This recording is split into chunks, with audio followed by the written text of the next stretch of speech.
নমস্কাৰ, মই ৰুমি কলিতা দত্তই এটি স্বৰচিত কবিতা পাঠ কৰিবলৈ লৈছোঁ। কবিতাটিৰ শিৰোনাম হৈছে নাম মোৰ কবি।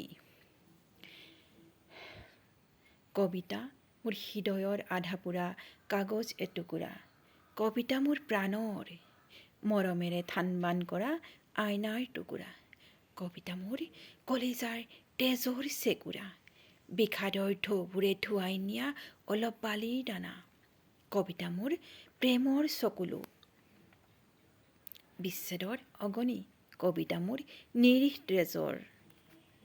সেই মোৰ কবিতাৰে ফাকু নেখেলিবা, কবিতাৰ মাজত কত সপোন, কত যে মধুৰ স্মৃতি, কবিতাৰেই কৰিব খোজোঁ হৃদয় ৰঙীন, ৰং তুলিকাৰে কবিতাৰ মন গহনত ছবি আঁকিব খোজোঁ, কবিতাৰ মাজেৰে জীৱনৰ হেৰুৱাৰ দুখবোৰ মচিব খোজোঁ।